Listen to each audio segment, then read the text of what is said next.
Hey, what's up, YouTube? This is Rathius from the future.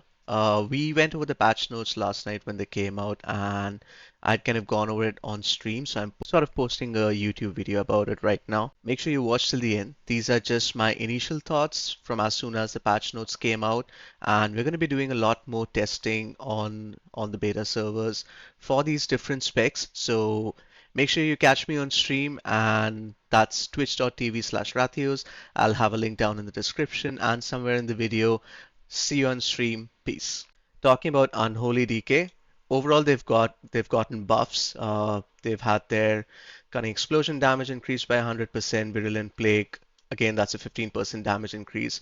Although this would only buff like the disease playstyle.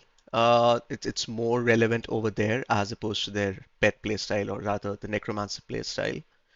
Clawing Shadows, again, I think this is like a 5% buff to this from the way it reads, although it is a bit confusing. But if I'm not wrong, this is like another 5% buff.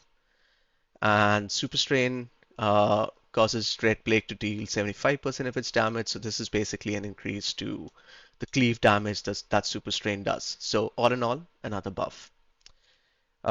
Coming to Devour a Demon Hunter, uh, like I was saying, like Collapsing Star definitely felt like a button that you wanted to press as many times as possible. And it always felt great when you were able to squeeze in that extra Collapsing Star into your rotation. I think the biggest problem here was though, and I've talked about this in previous streams, where every time there's a mechanic or if there's like a knockback or something, anything that forces you to kind of cancel cast midway, you lose all the souls and you lose a cast of collapsing stars as a result. And that is a huge problem because all of your damage right now is focused into that one cooldown, into your void meta and into that collapsing star. So I think a fix to this is good. And what they've basically said here is that they're updating collapsing star to now only consume its stacks when the cast is completed. And I think this is a really good change. This means that you're never going to be in a situation where if you have to move mid-cast or if you have to avoid a mechanic or if you get knocked back or anything like that. Another small issue used to be that when you're dealing with like packs which are dying too quickly and you're kind of like to almost towards the end of the pack, you would have to kind of take an estimate that is it worth casting Collapsing Star now or keep the souls, bank them up, and take them into the next pack. This simplifies that because if the pack dies by the time your cast is completed, you don't lose your souls anymore, and you automatically get to bank them into the next pack. So I think this is like a really good change, and it pretty much addresses the issue that we've been having with Collapsing Star. Now, what they're also doing is they're adding an internal cooldown to Collapsing Star to prevent edge cases where players may want to cast and cancel Collapsing Star repeatedly to extend their void meta duration.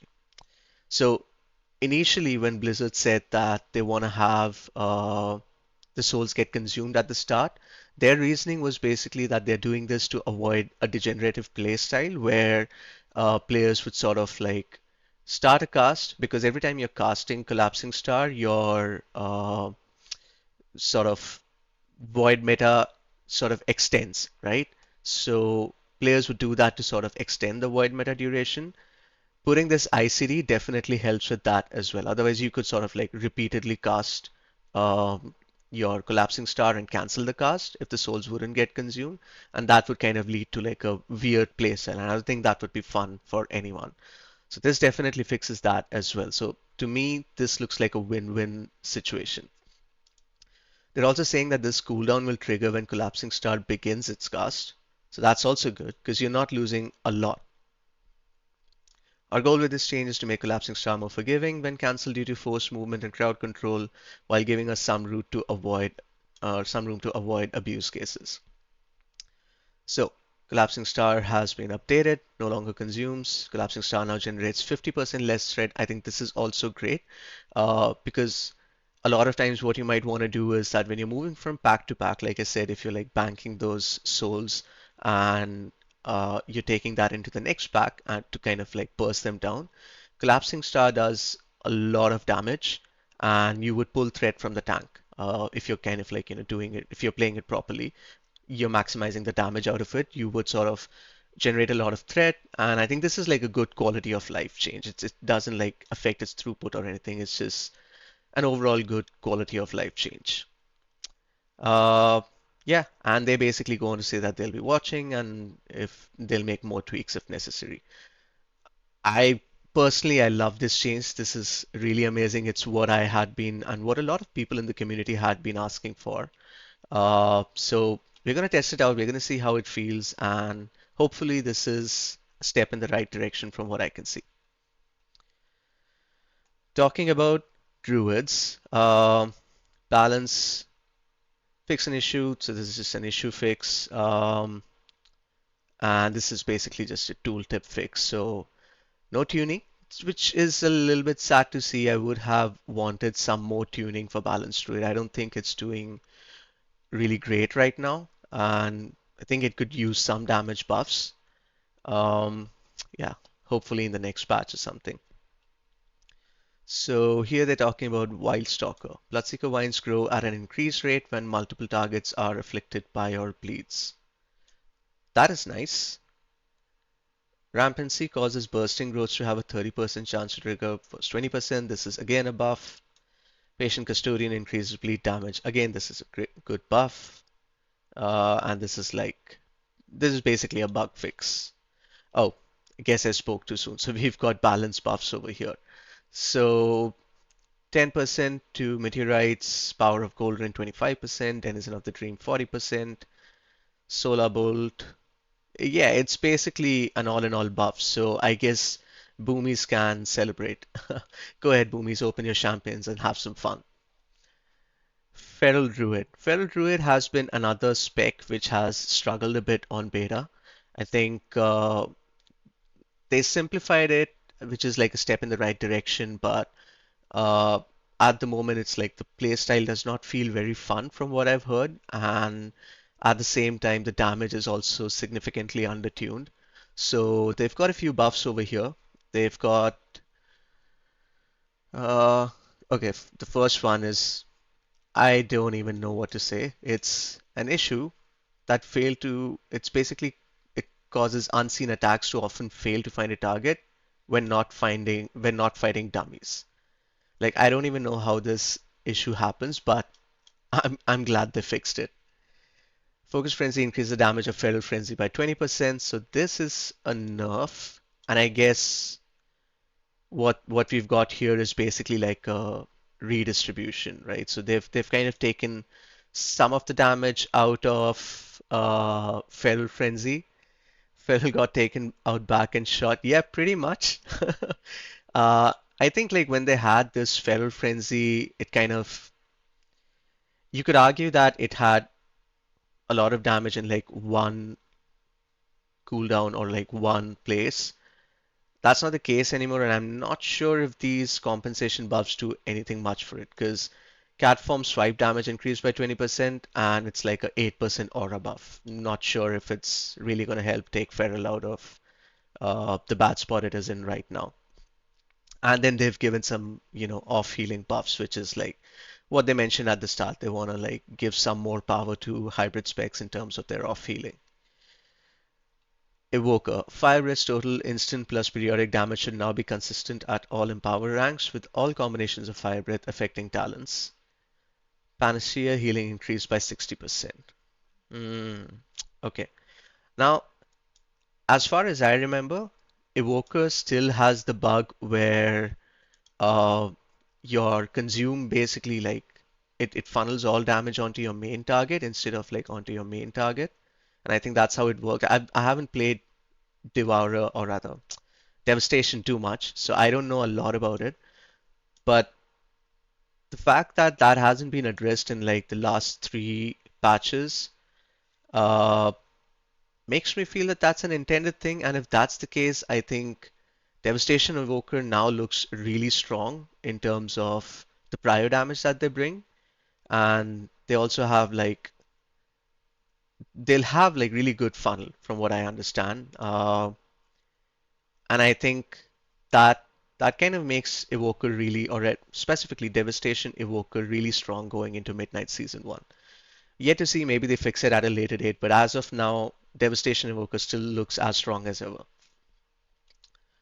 Augmentation. All right. The spec which pretty much everyone is on edge about. Is it back? Is it not back? People who don't like augmentation, who've been traumatized by it in Dragonflight Season 2, certainly don't want it to be back. But then there's others who do. But let's see. Ebonmite can no longer be aura cancelled. Ebonmite extends range, now matches Ebonmite's application range. Okay, that's interesting. Sense power now dynamically updates its duration if a cooldown is extended. Sense power impressions have been updated to correctly detect all major throughput cooldowns and will no longer activate on a tank or healer specializations. So I think these are all pretty much quality of life changes. Welcome, of course, but yeah, um, augmentation still looks strong and it's a bit easier to play, which means that anybody who wants to try augmentation for the first time should have an easier time getting into it, in my opinion. And then other than that, both augmentation and devastation got their off healing spells buffed. So Verdant Embrace and Emerald Blossom by 50%. So that's great. Beast Mastery, again, it's like a bug fix, so not much to read here. Icicle visual effects. So for Frost Mage, we've got Icicle visual effects now automatically hide and reappear based on whether you're in combat or not. Okay, that's an interesting change. Not sure if anyone asked for it, but it's nice. Fix an issue that caused all water elemental glyphs to not be properly applied to the water elemental spell. So again, nothing much changes for Frost. Stays OP as ever. So yeah, I guess we already have like two of our meta specs, Devastation Evoker and Frost Mage. Let's see. All right, Monk. Now, so far on the beta, if there are two specs which have suffered the most, is Feral Druid and Windwalker Monk, unfortunately. It's also especially sad for me because these two are like two of my favorite specs in the game because I feel like they bring some really unique gameplay, especially Windwalker. And it's really sad to see that Windwalker hasn't been meta or it's only welcome in like your niche physical comp groups because of its target cap. Now I'm not sure. Let's read through what changes these are. But it looks like they are working on increasing their AoE damage. So let's read this in detail. This round of updates is targeting a few underperforming and overperforming. Okay, I mean that's what tuning is supposed to do, but sure. Tweaking Rising Sun kicks damage, contribution in single target versus Fist of Fury, and adjusting its chi economy in a few ways to be a smoother experience. Okay, I guess whether it's smooth or not will have to be tested at a later date. So Fist of Fury damage increased by 10%. So Fist of Fury was already doing a lot of damage. I think it was doing the highest damage across everything. Uh, but another 10% buff to it. Like I wouldn't say no to it, but let's see. RSK increased by 20%. That's good. It's a single. It'll mainly impact single target. SCK increased by 50%. So SCK was already hitting like a noodle, if I'm not wrong, or rather, I should say a wet noodle. I guess they've just made it a little less wet noodle. I don't know. But from by the looks of it, I don't think a 50% damage buff to SCK is going to do anything. Jade Firestorm 25%, Flurry of Zuin 40%, Airborne Rhythm. Okay, so Chi generation has been nerfed. Rushing Wind Kick no longer has a Chi cost. That's good. Sunfire Spiral now increases mastery by 40%. So your mastery has been buffed. Universal Energy increases magical damage done by 8%. Um, I don't know how this helps anything. What is... Let's maybe continue reading. Memory of the Monastery now increases combo breakers effect chance by 75%, was 25%, and increases Tiger Palm's damage by 30%. So this is definitely a buff and a good one at that. Communion with Wind increases damage of strike of the Windlord and Whirling Dragon Punch by 20%. That's another buff. Tiger Eye Brew has been updated, now only reduces its stack down to 10 while out of combat in a raid instance and now grants 10 stacks or reduces stacks down to 10 at encounter start. And yeah, so this is basically kind of like to make sure that you're not kind of going into like a bit of a degenerative playstyle. So I guess that's fine. Vivify healing increased, reduced in PvP, expel harm healing increased. Okay, so from the looks of it, they've definitely buffed Windwalker. They'll have like a slight increase in AoE as well. Now, I'm not sure exactly what that percentage is going to be overall. We're going to do the math later on and figure this out. But the biggest problem for Windwalker is still that it is target capped. And I'm not sure, like, in order to make it actually competitive in some of the M plus dungeons, is that you're gonna have to make it do so much damage in like a five target scenario that it still stays competitive in overall DPS when the bigger packs are being pulled. And if they go ahead and do that, you're basically going to be like so overpowered in five target scenarios that that won't be healthy for the game. So I'm not sure why Blizzard is so hard stuck on no, Windwalker has to be target cap to five. I don't know why they can't give it like a soft cap at least, right? Unless I've missed something, as far as I know, Windwalker is still hard capped at five targets, and I think what they should really be doing is giving it like a soft cap, so maybe it can do reduced damage beyond five targets, or maybe give it like a eight target hard cap or something. Even that'll be better than, the current state it is in on like spin and crane kick, and maybe give it like a little bit more of a damage buff.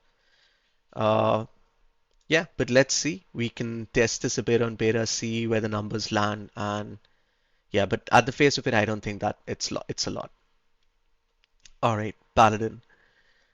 We have a few changes to Holy Paladin. Uh, okay, so they have, oh my God, they have capped Light of Dawn again. I think one of the best changes I was looking forward to with Holy Paladin was that Light of Dawn was uncapped. Uh, and like capping it to 5 and then healing increased by 10%, that's not enough of a compensatory buff in my opinion. I don't know if anyone is like a Holy Paladin main, they can probably let me know. But I don't think that this is enough for the damage that they've done by capping it to 5 targets. There's going to be like little to no impact in M plus because you're running a 5-man group anyway, but this impacts raid healing for sure.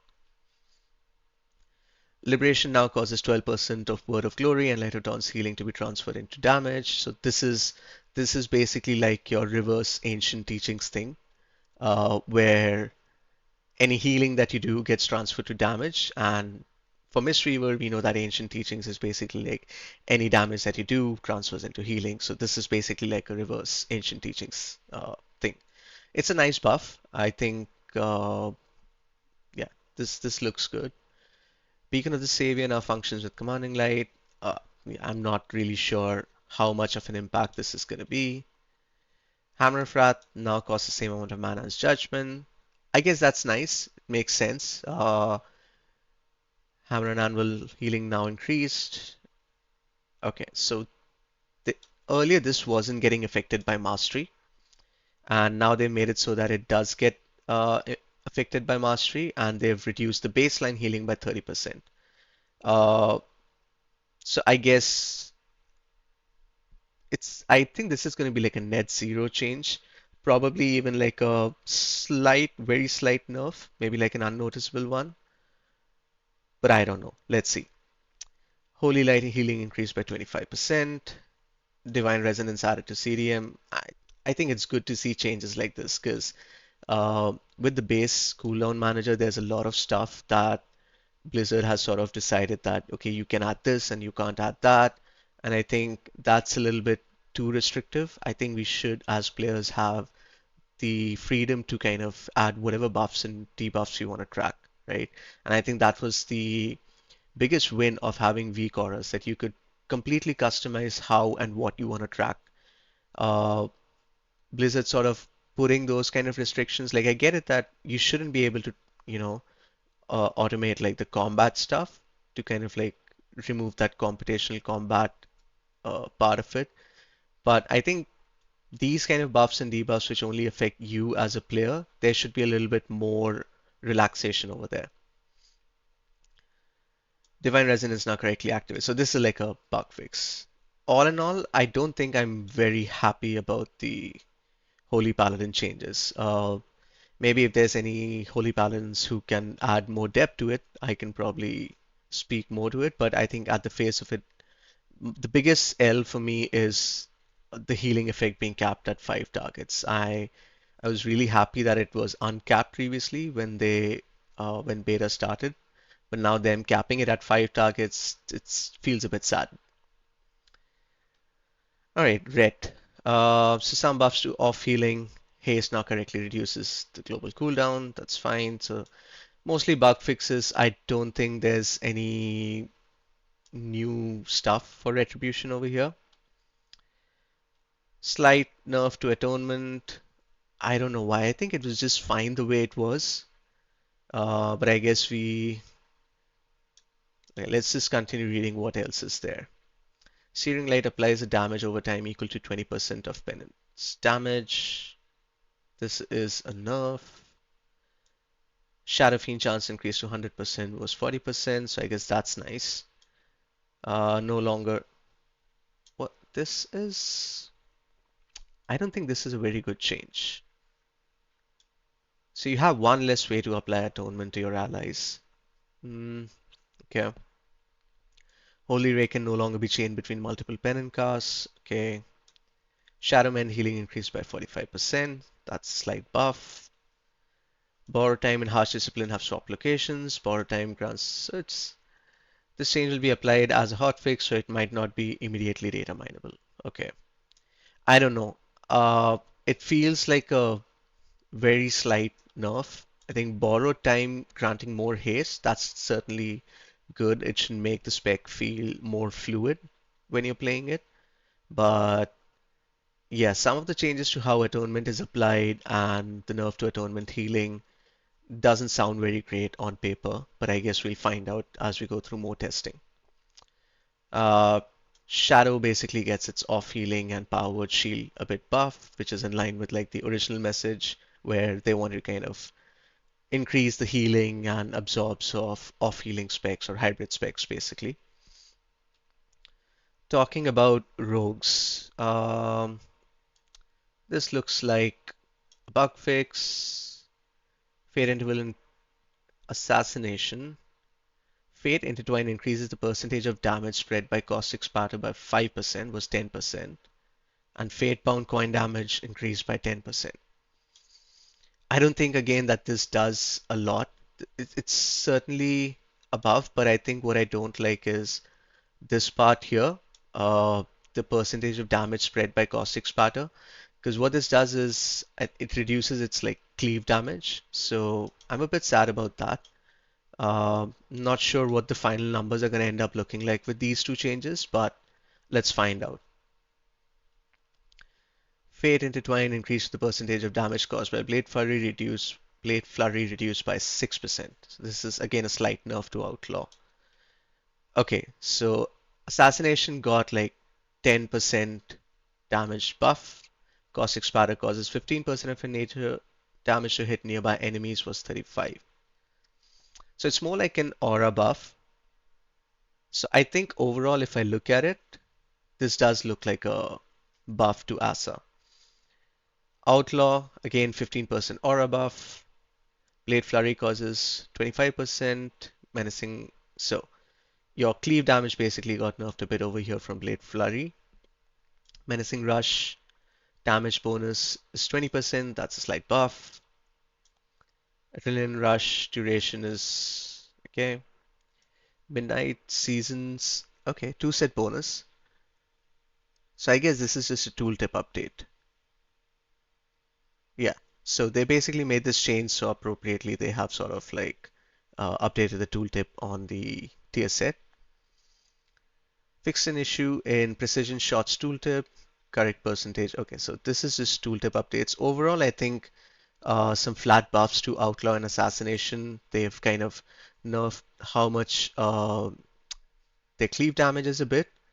Uh, I'm not too sure how I feel about that, but I guess it's going to be a net buff, I feel. Shaman. Earth Shield healing increased by 50%. Earth Shield. Okay. Healing Stream Totem healing increased by 50%. Healing Surge by 130%. So this is again basically just like the off heals getting buffed. No changes to their damage or anything else. So yeah, not much going on for shamans.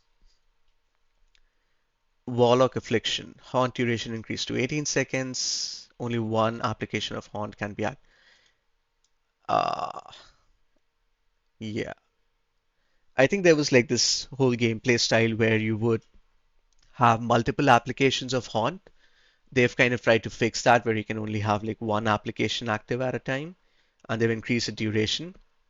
So it kind of changes your gameplay a little. I think having like these multiple applications of Haunt in the past was a bit of a degenerative playstyle from what I've heard, but I could be wrong about that. So if there's any Warlock mains in the chat, you can let me know how you feel about this. Demonology got a bug fix. That's great. Destruction. Okay, they have had a change to their Apex talent. Embers of Nihilum, casting Chaos Bolt, Shadowburn, or Rain of Fire evokes an Echo of Dark Titan at 50%, 50%, or 60% effectiveness respectively. If no target is found, a random target suffering from your Wither or Immolate will be selected. Okay, I'll be honest, I haven't played a lot of Destruction, so I have no idea how this impacts Destruction Warlock. I'll look into it and see what this actually does. And finally, we've got Warrior. So they're addressing the hero talents for Colossus. Colossus might increases damage of your next Demolish by 5% per stack, was 10%. Demolish damage increased by 33%. So they're basically buffing the baseline damage of Demolish, and the, the the increased damage that you would get from Colossal Might, they've kind of nerfed that a little bit, but the baseline damage is higher. So I guess that should make your damage a bit more consistent in terms of like your overall output. Here's so developer notes. It says we want Demolish to feel satisfying to use even at low or no Colossal Might stacks. Yeah. So we are moving some of the Colossal Might damage into the ability's baseline damage. Yeah, I think that's a nice change. Although I do feel like this Colossal Might stacking, when like rewarding you for those for gathering those stacks, that was a good thing. Uh, but yeah, I don't think I'm going to complain about this change. It's just a redistribution, so shouldn't really do anything. For arms, they've got a few changes to their Apex talents, okay? Chance to Slam to be upgraded to Heroic Strike increased by roughly 50%. That's a good change. That's a buff. Apex talent Master of Warfare. Heroic Strike reduces the cooldown of Colossus Smash by 2 seconds, was 5 seconds. So they've nerfed the CDR from Master of Warfare. Hmm. So I guess this is like a net zero change. Because what they've done is they've increased the chance for it to be upgraded, and they've reduced the CDR from it, right? So because it's going to be proccing much more frequently, if you have like 5 seconds of CDR each time it procs, I guess that's yeah, they've just tried to kind of rein that in a bit. So I think that's fine. Master Tactician now increases Tactician's chance to trigger by 5%, was 10%. Battle Lord now also reduces the rage cost of your next heroic strike by 33%. So this should help with their rage economy a bit, and I think overall this looks like a buff to me. So again, not sure what the exact percentage is going to be, but based on what I've read so far, this looks like a nice buff for Arms Warrior. Much needed, I would say, but let's see if it's enough. And finally, we've got Fury. Rampage reduces the cooldown of Odin's Fury by 2.5 seconds was 1 second. So you're going to be pressing Odin's Fury much more frequently. And I think that's great because if there's one thing that every Fury warrior wants to do is press Odin's Fury until the end of the raid or until the end of the fight, because it's by far, at least for me, whenever I play Fury, it is one of the most satisfying spells to press. Uh, Whenever they kind of like introduce this back in Legion with like your Legion artifact, this was like by far my favorite button to spec. It's gone over a few changes every now and then. They removed it in between, then they reintroduced it. When they reintroduced it, it wasn't doing much, so you were never really taking it. Uh, but yeah, Midnight basically makes Odin's Fury playable, so I'm kind of looking forward to this one. Great. So that's all the patch notes. I think overall, I would say big W for Devour Demon Hunter. I'm so glad that they are fixing Collapsing Star. I really love the change. We're gonna get into it now and like run a key and see how that feels to play right after this. Unholy got buffs, so W for Unholy. Feral, uh, I Feral needs God at this point. Both Feral and Windwalker, they need God. Um, Other than that, Frost Mage, Devastation Evoker, they continue to stay strong. Windwalker, like I said, just needs God at this point.